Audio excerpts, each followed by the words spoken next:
ओम शांति। 19 जुलाई 2023। बाबा के महावाक्य। मीठे बच्चे, तुम्हारा यह जन्म बहुत ही अमूल्य है, क्योंकि बाप स्वयं इस समय तुम्हारी सेवा करते हैं। लक्ष्य सोप से तुम्हारे वस्त्र साफ करते हैं।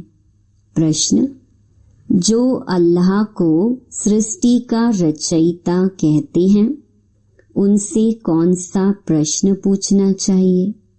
उत्तर: उनसे पूछो, जब अल्लाह ने सृष्टि रची तो रचना के लिए उन्हें फीमेल चाहिए। भला अल्लाह की फीमेल कौन? गॉड फादर कहते हो तो जरूर मदर भी चाहिए ना। तुम बच्चे इस गुह्य राज को अच्छी तरह से जानते हो।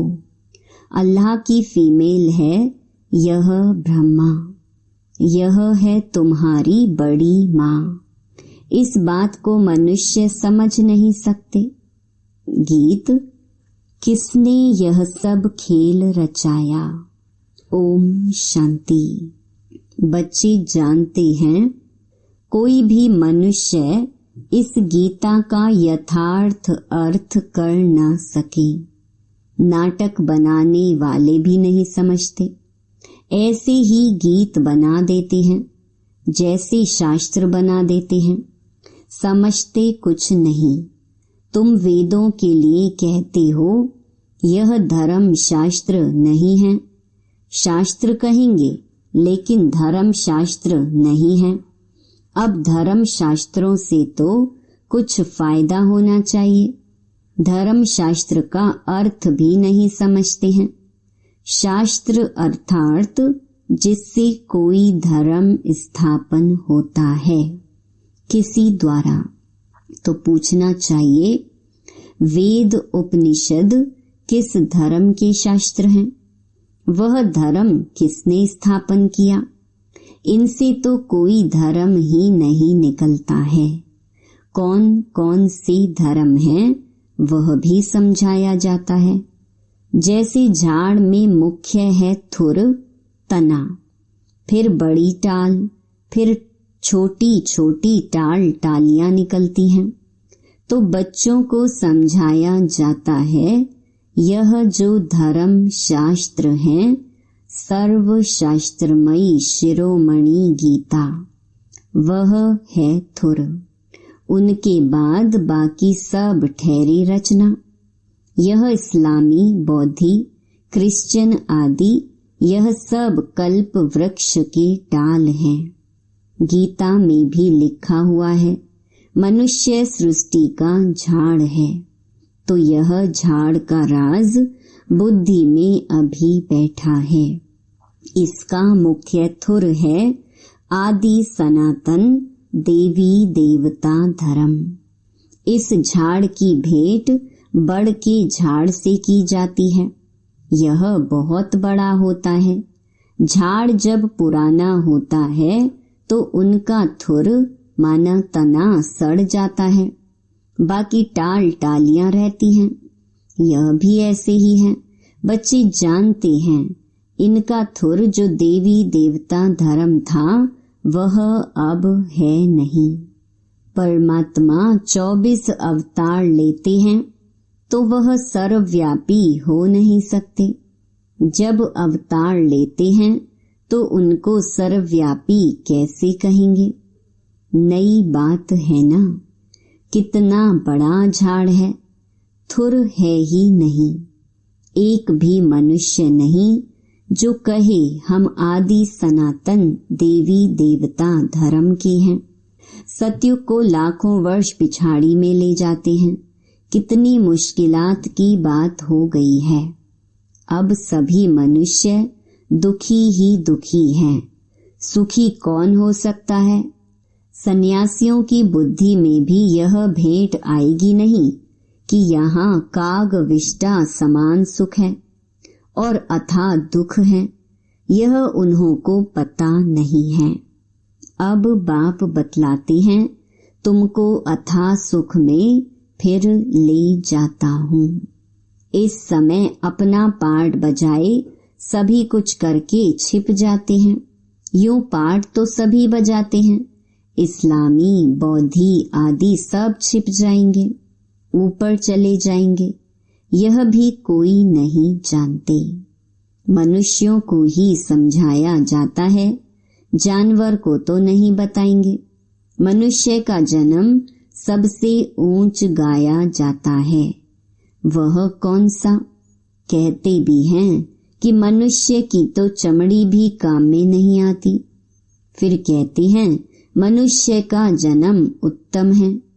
वास्तव में तुम्हारा यह जन्म उत्तम है, जो बाप बैठ तुम्हारी सेवा करते हैं। दुनिया के मनुष्यों का यह जीवन बहुत कनिष्ठ है। तुम जानते हो, हम भी पहले छी छी मोत पलीती मनुष्य थे। अब बाबा हमारे इस वस्त्र को ज्ञान लक्ष्य सोप से साफ करते हैं और कहते हैं, अब अपने बाप को याद करो। इस दुनिया में बाप को कोई भी नहीं जानते हैं। बाप को जाने तब तो बच्चे बने, शिव के बने, ब्रह्मा के बने, तब पोत्रे कहलाएं। ब्राह्मण भी दो प्रकार के हैं, एक है मुख वंशावली, दूसरे कुख वंशावली। तुम हो ब्रह्मा के मुख वंशावली, ब्रह्मा कुमार कुमारियां। ब्रह्मा का बाप कौन? शिव बाबा। उनका बाप तो कोई होता नहीं। तुमको पढ़ाने वाला भी वह है, तुम्हारा गुरु भी वह है। अभी सम्मुख बैठे हैं, फिर छिप जाएंगे। पतित दुनिया को पावन बनाए, देवी देवता धर्म की स्थापना कर और सबको मुक्ति धाम में ले जाएंगे। 21 जन्मों का सुख दे दिया, फिर और क्या चाहिए? बाबा सदा सुखी तो बनाते हैं, बाकी ऊंच पद पाने लिए तो पुरुषार्थ करना पड़े। श्री कृष्णपुरी को सुख धाम कहा जाता है।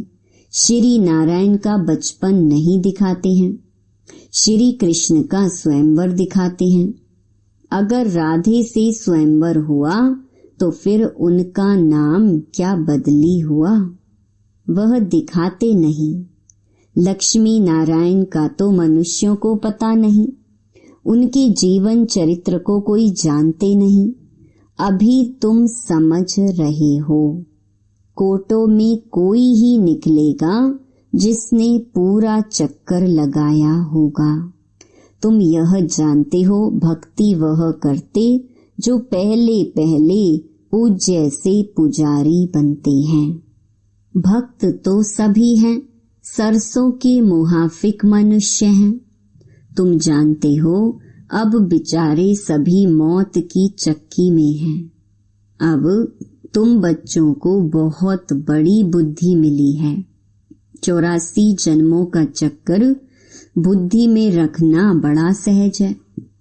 हम अभी ब्राह्मण हैं, सो फिर देवता बनेंगे, फिर 84 जन्म लेने पड़ेंगे। हम सो का अर्थ भी बच्चों को समझाया है। हम सो हम यहाँ ही गाते हैं और धर्मों में यह अक्षर ही नहीं। ओम माना भगवान समझ लेते हैं, वास्तव में ओम अर्थात अहम आत्मा।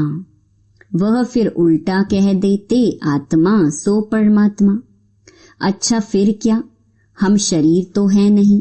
परम पिता परमात्मा तो ऐसे कह न सके कि अहम आत्मा मम शरीर। वह बाप कहते हैं अहम आत्मा तो बरोबर है, हमने यह शरीर लोन पर लिया है। यह हमारी जूती नहीं है, हमारे पैर हैं नहीं, हमारे चरणों की पूजा हो नहीं सकती। कृष्ण के चरण हैं, हमारे तो है नहीं, मैं हूँ ही निराकार। यूं तो आत्मा भी निराकार है, परंतु वह 84 जन्मों में आती है। मेरा तो शरीर है नहीं, मैं अशरीरी हूँ। तुमको भी कहता हूँ, अशरीरी बनकर मुझे याद करो। तुम जानते हो बाबा आया हुआ है, उनका क्या पाठ है? पतित सृष्टि को पावन बनाना। निराकार तो जरूर कोई शरीर में आया होगा। मनुष्यों को पता ना होने कारण उन्होंने फिर नाम लिख दिया है फर्स्ट प्रिंस श्री कृष्ण का। अब श्री कृष्ण यहाँ कैसे आ सकता, यह समझकर फिर समझाना है। टैगोर आदि गीता की कितनी महिमा करते थे। वास्तव में यह श्री कृष्ण के बहुत जन्मों के अंत का जन्म है, जिसमें शिव बाबा बैठ गीता ज्ञान सुनाते हैं। बाबा कहते हैं, मैं छोटे बच्चे के तन में कैसे बैठ सुनाऊंगा? जरूर अनुभवी रथ चाहिए। ड्रामा अनुसार हमारा यह रथ मुकर्रर है। ऐसे नहीं कि फिर दूसरे कल्प में और रथ लूंगा। ब्रह्मा द्वारा ही स्थापना करेंगे। कल्प पहले भी तुम ब्रह्मा कुमार कुमारियों ने ब्रह्मा द्वारा वर्षा लिया था। अब बाप कहते हैं, और संग तोड़ मुझ संग जोड़ो। मेरा तो एक शिव बाबा, दूसरा ना कोई। तुम मात पिता, हम बालक तेरे। जिसकी इतनी महिमा है, अभी तुम उनके सम्मुख बैठे हो। विचार किया जाए, बरोबर हमको किसने रचा? कहते हैं अल्लाह ने रचा, तो जरूर अल्लाह की कोई फीमेल भी होगी। अल्लाह तो निराकार है, उनकी फीमेल फिर कहाँ से आई? तुम गॉड फादर कहते हो, तो फादर हमेशा रचता होता है। मदर ही ना हो तो उनको फादर कैसे कहेंगे? बच्चा पैदा होता है तब ही फादर कहते हैं ना। यह किसको पता नहीं गॉड फादर की फीमेल कौन है? यह है सबसे गुह्य बातें। आदम बीबी दोनों हैं। आदम उनको कहेंगे तो फिर सरस्वती को बीबी नहीं कह सकते। वह बीबी हो तो फिर उनकी माँ कौन? यह बड़ी समझने की बातें हैं। बाप ही बैठ समझाते हैं। इस हिसाब से यह ब्रह्मा मेरी सजनी हुई, इसके मुख द्वारा रचता हूँ तुम बच्चों को। ब्रह्मा तन में प्रवेश करता हूँ, उन्हों को संभालने लिए फिर जगत अम्बा निमित्त बनी हुई है।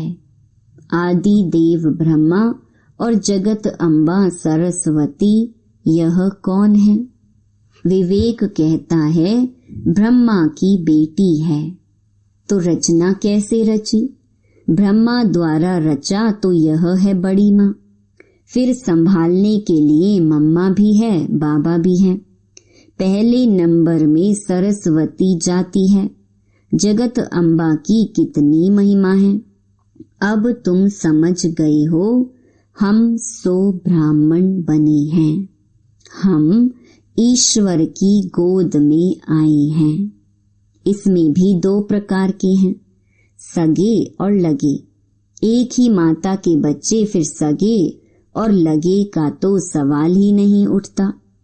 यहाँ भला सगे और लगे क्यों कहा जाता है? कहते हैं जो सगे बनते हैं वो प्रतिज्ञा करते हैं, हम पवित्र बन वर्षा लेंगे। तो ऐसे पवित्र ही गद्दी नशीन वारिस बनते हैं।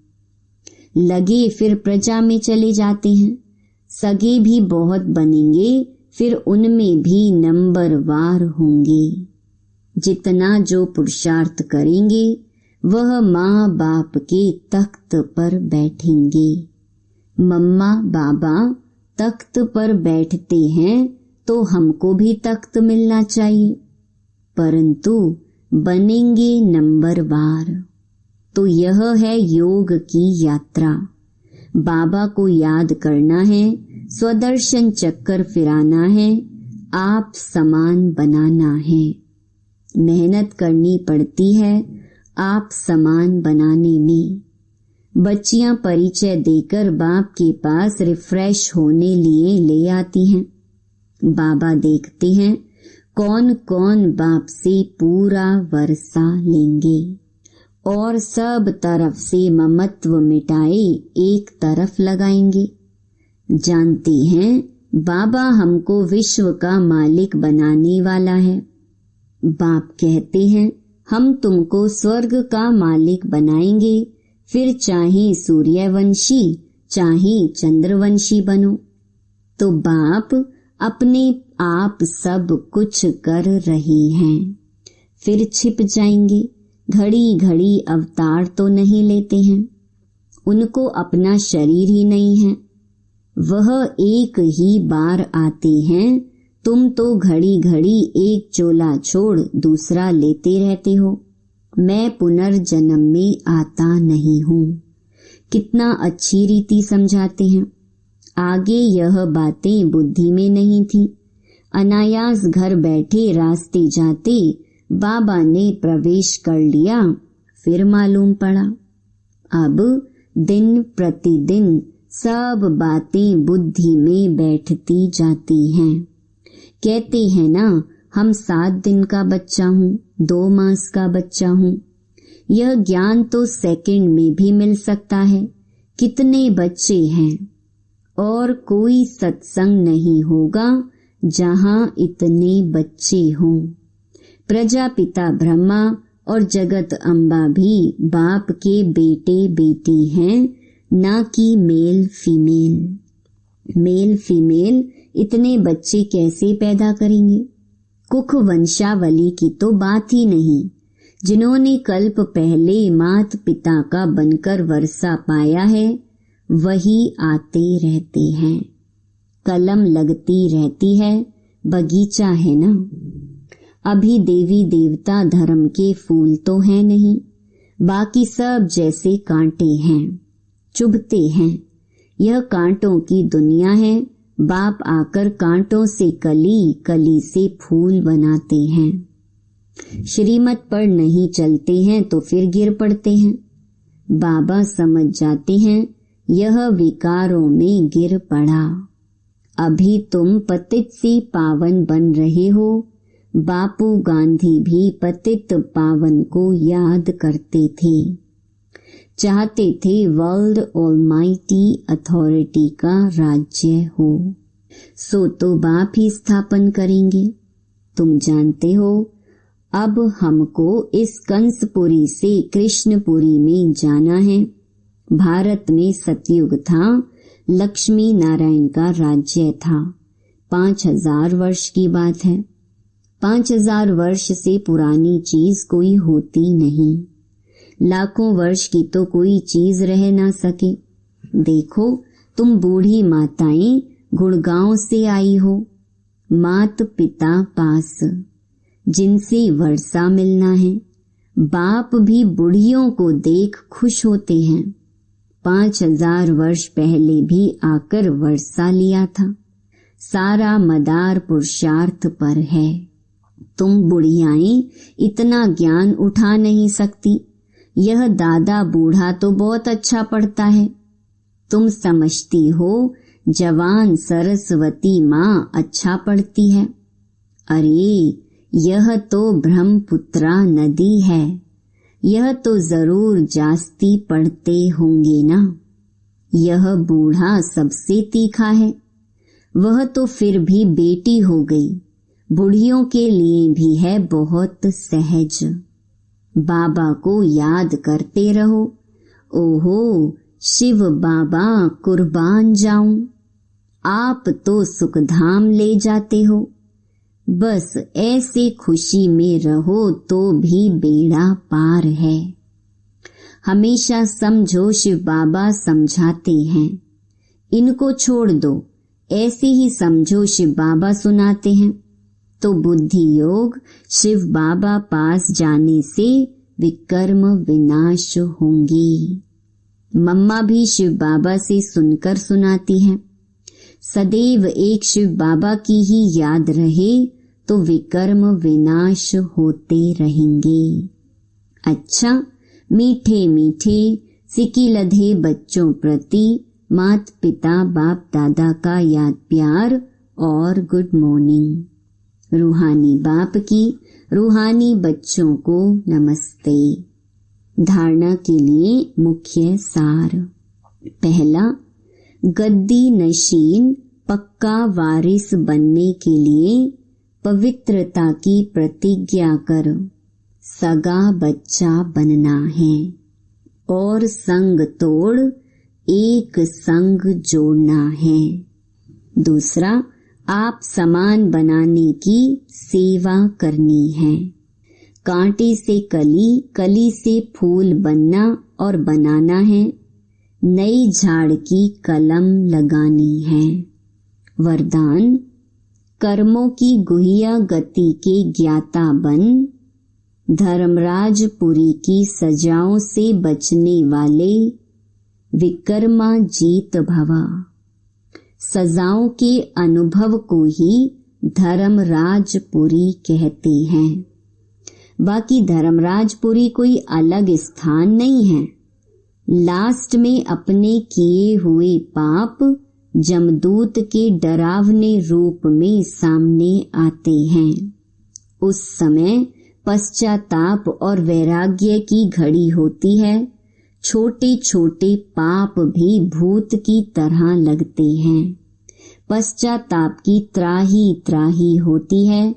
इसीलिए उन सजाओं की फीलिंग से बचने के लिए कर्मों की गुहिया गति के ज्ञाता बन सदा श्रेष्ठ कर्म करो और विकर्मा जीत बनो। स्लोगन, जो तन मन धन से बाप पर पूरा बलिहार जाते हैं वही गले का हार बनते हैं। ओम शांति।